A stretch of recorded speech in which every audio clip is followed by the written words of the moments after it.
Thank you, John, and thank you very much to the organisers for inviting me to come here today. It's a long way from where I come, but every time I come to Canada I feel very comfortable and very familiar. We're both very vast and quite lightly populated countries. We're both engaged in a process of reconciliation with our Indigenous populations, which we try to acknowledge at our meetings. And for some obscure reason, we both have the head of state of a small country in northwestern Europe on the back of our coinage. Why is that?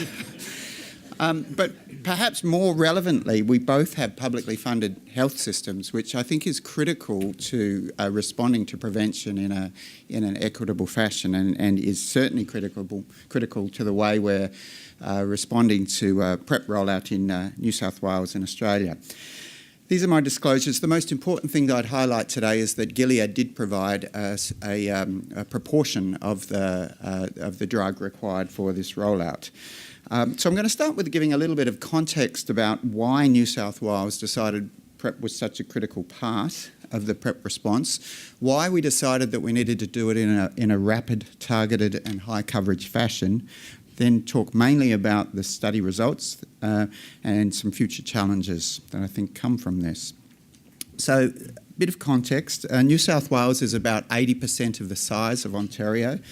So quite large, not as quite as large as you are, but a pretty large geographically speaking.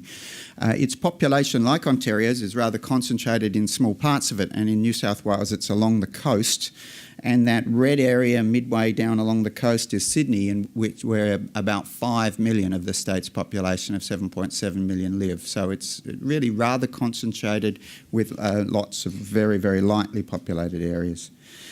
A really critical part of the context is that our government decided, actually firstly in 2012, and that was after the initial results of HPTN 052 suggested that treatment was virtually completely effective at stopping transmission, at least from that study in heterosexual people, decided that we should have ambitious goals, and they should be quantitative goals for HIV reduction. And in the 2012 to 2015 strategy, and then repeated in the current strategy, 2016 to 2020, that goal was the virtual elimination of HIV in our state by 2020.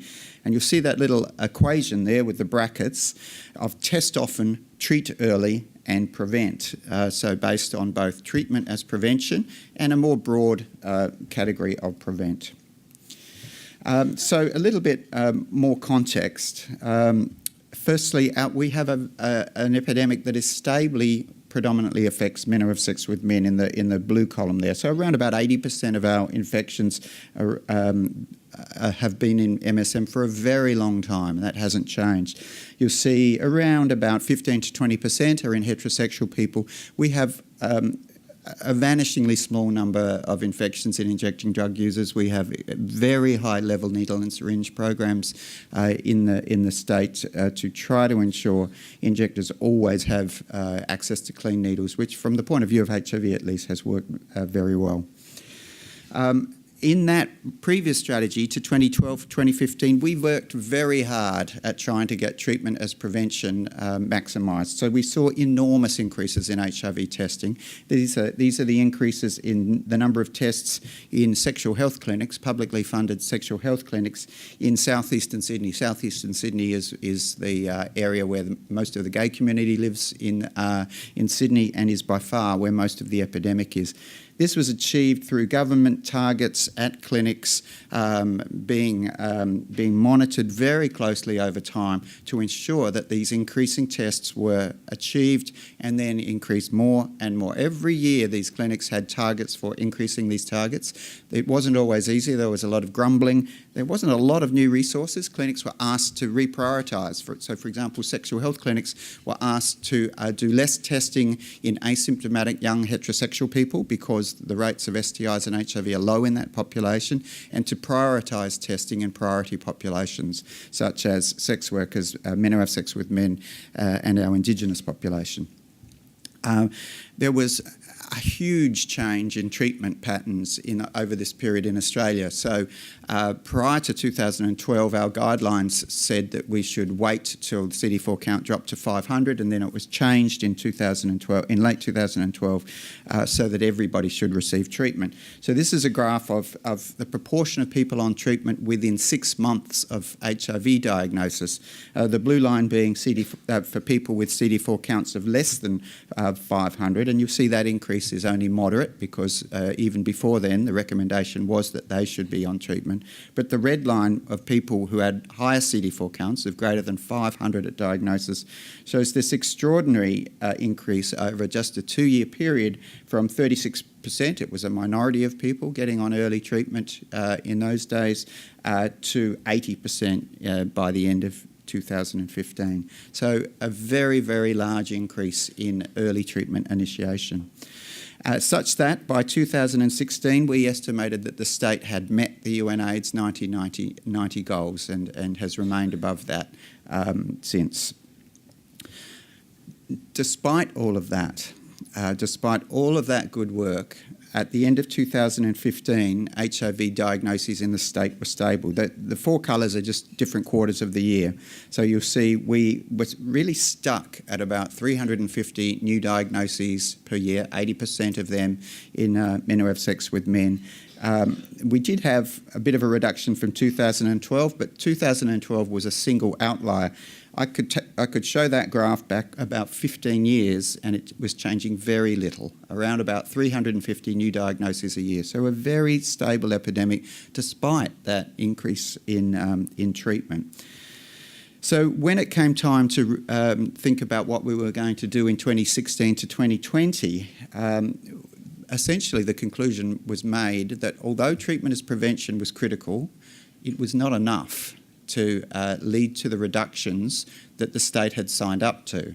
And I come back again to the importance, and I will again and again in conversation, to the importance of those quantitative targets, because we might have come to the conclusion, oh, there's no increase, we're doing okay. But because we had those quantitative targets about reductions, we said, what's happening? We have to do something extra. We need to get this down.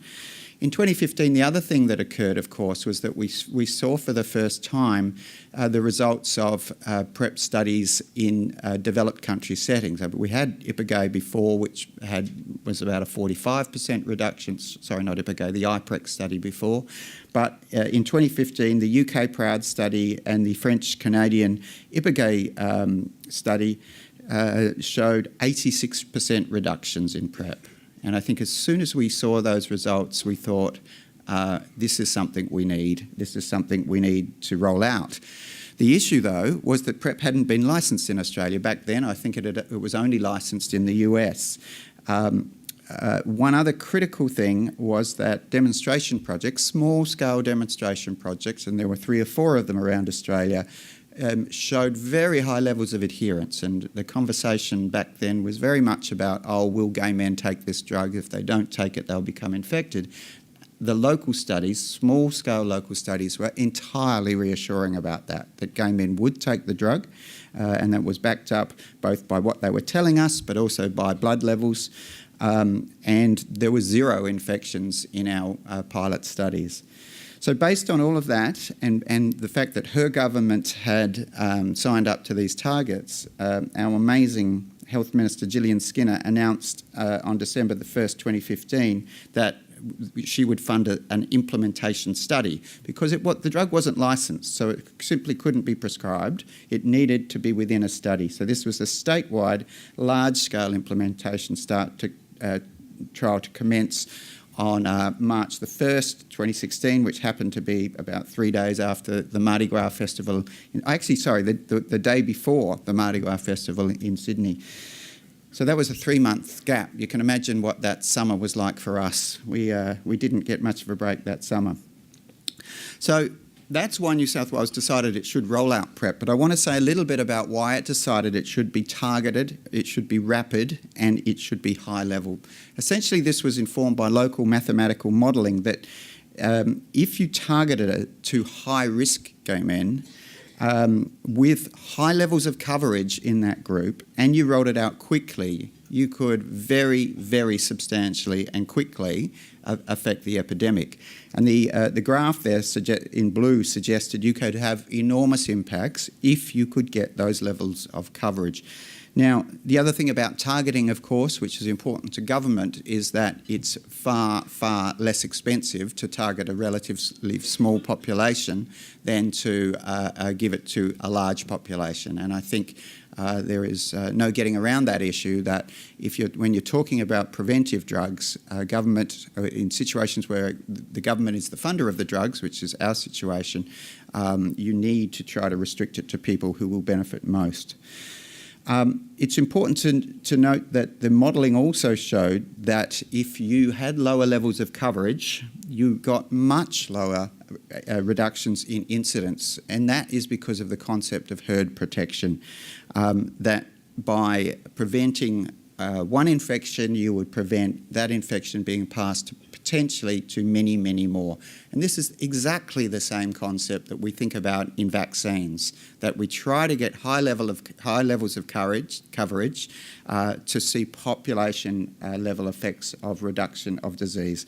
And I think this is absolutely critical to the PrEP response. While there is no doubting the benefit of PrEP to individuals, and I absolutely don't want to play that down, but I am a public health physician.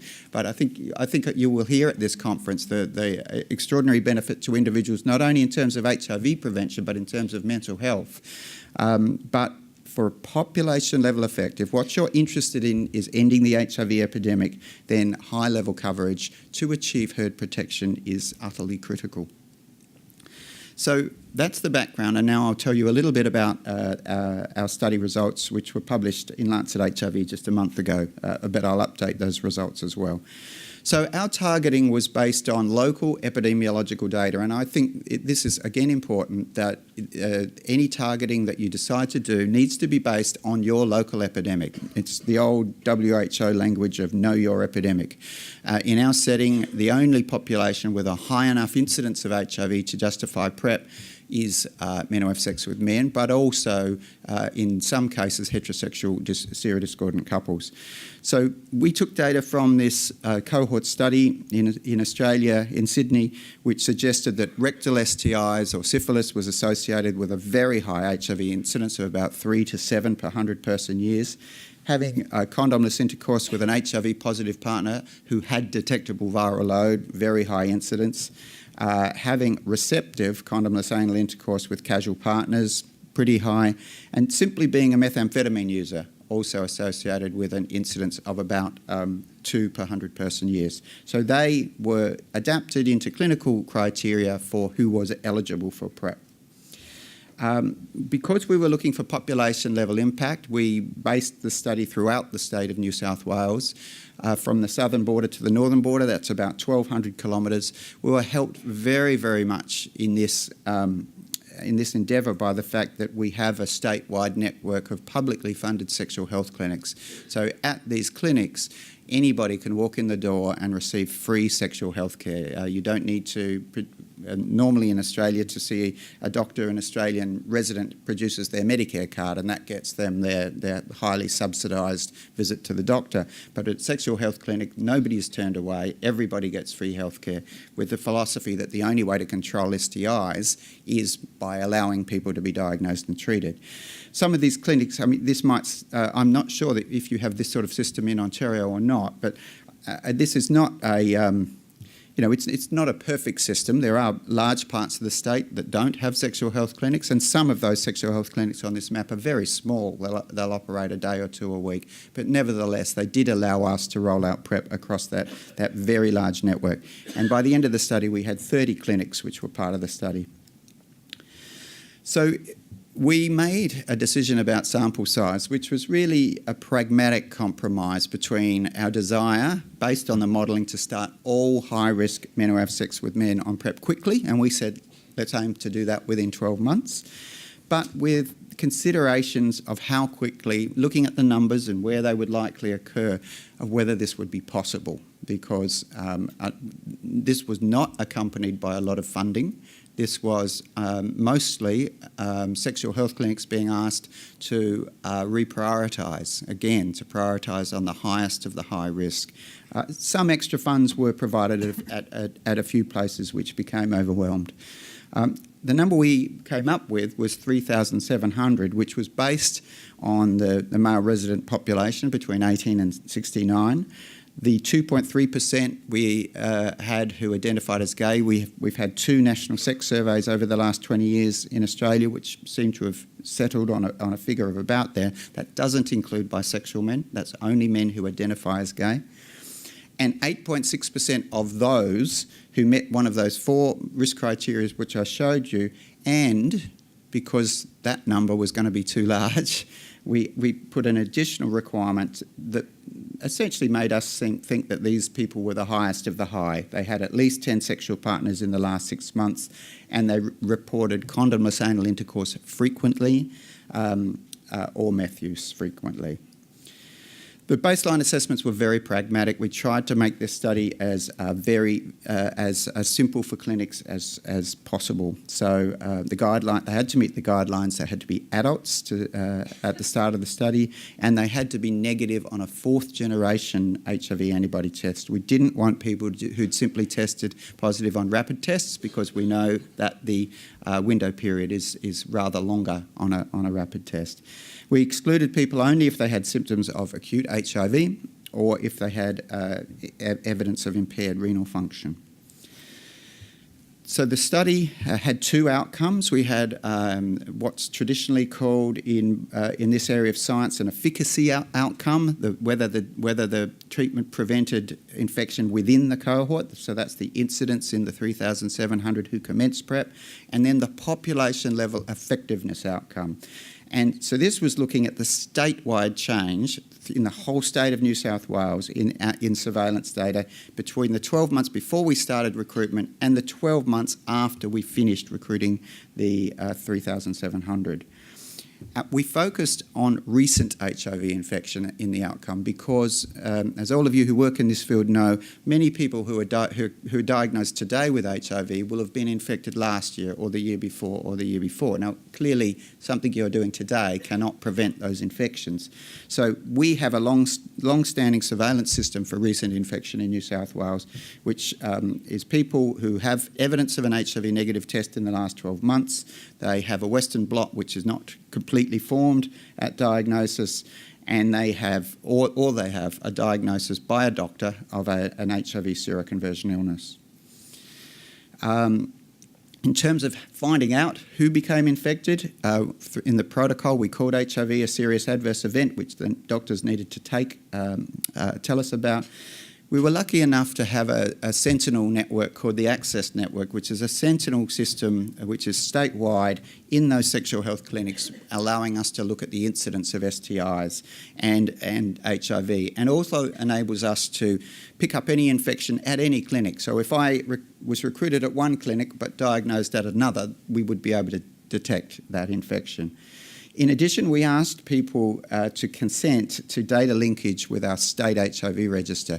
We didn't want to exclude people on this basis, so we made this a voluntary consent, but 80% of our participants did consent to it. So we think we missed infections only if people moved away, but also if they stopped testing. That is a possibility. Our recruitment was, shall we say, out of this world. It went much, much more quickly than we thought it would. We reached our protocol specified target of 3,700 in 8 months. When it became apparent 3 or 4 months before that we were going to do it, we put our heads together with government and said, what are we going to do? We know our estimate is too low because we put those extra requirements. We know through the promotional work that our community-based organisations are doing that gay men are loving this. What are we going to do? And the government, to their eternal credit, said, let's uncap the study. Let's keep the criteria as long as we are as long as we are enrolling men who are at high risk and meet the eligibility criteria, will stay open.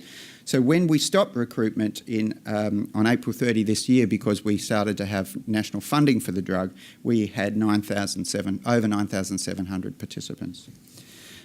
So the characteristics of participants largely reflected MSM at risk. I will say that the number aged 18-24 of 8% there was slightly lower than we wanted it to be. We think we are under-recruiting younger men. It is, as you would expect from our risk profile, almost all male. We did recruit by the end of the study almost 100 transgender people, but in the first 3,700 that number was much lower. And almost overwhelmingly the men identified as gay. The number of bisexually identified men was rather low, and that may be a challenge for us into the future. Country of birth is important to us because like Ontario, New South Wales is an extremely ethnically diverse place, and we did reasonably well with diversity, but in the early stages we did notice under-recruitment of Asian-born gay and bisexual men and adjusted our promotion, as you'll see in a minute. We wanted to have statewide coverage, but we knew uptake would be greatest in inner Sydney, where we have, based on surveys that have been done, a group of 7 postcodes. We call them the gay suburbs of inner Sydney, where more than 10% of the male population is gay. So 38% of the uptake is there. And the uptake mostly a mix of the public sexual health clinics and private general practices. I should mention that we have a number of gay men's private practices where men who are not poor men are paying some cash to go to the doctor. But to their credit, a couple of these places said PrEP visits are free. We want to help and we'll make PrEP visits free. So the follow-up, of the 3,700, we had at least one HIV follow-up test in almost everybody, 97%, and we had an HIV test in the window around 12 months, about 75%. So we did get some dropouts, some men not testing in that period. We measured the medication possession ratio, the proportion of drugs dispensed compared to the amount that would have been dispensed had a person taken the pill every single day. So the median medication possession ratio was extremely high, reflecting that more than half of men took the pills almost every day.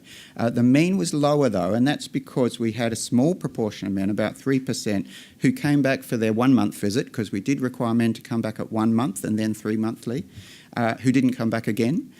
We had another 13% who came back once or twice, a similar proportion who came back about half the time, and then 70% who had good high medication possession ratio. So the key result within the cohort is that we had 2 confirmed new infection over about nearly 4,000 person years. One of those was in a man who was dispensed PrEP but did not take it. He took it home and then didn't open the bottle. And another man who ceased PrEP months prior to infection. So neither of those were due to drug failure.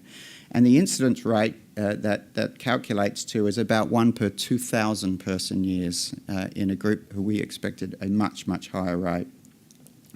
The primary outcome in terms of the population is, as I mentioned, is comparing the 12 months prior to recruitment to the 12 months after recruitment.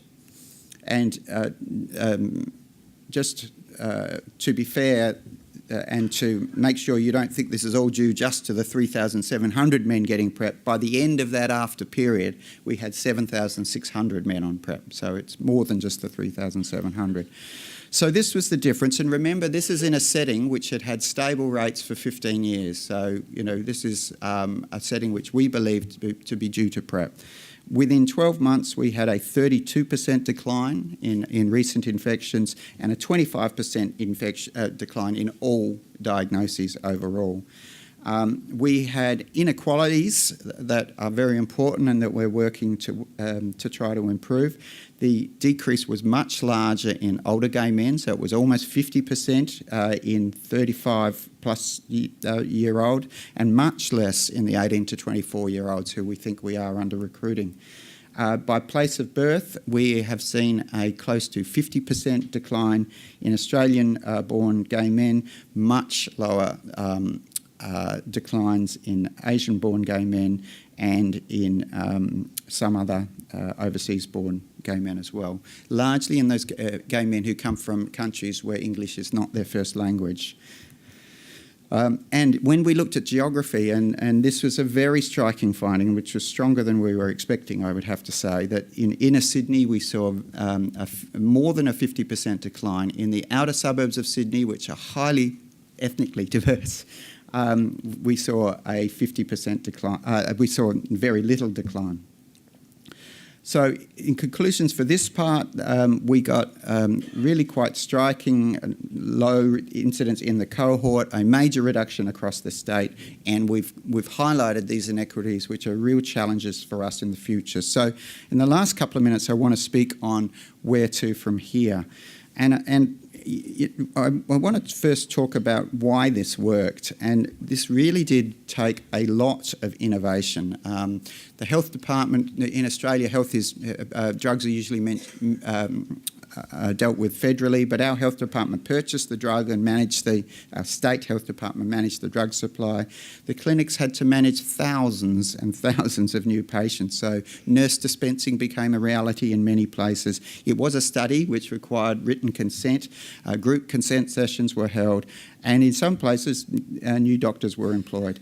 I cannot underemphasise the effect of our large community-based organisation, ACON, in building demand.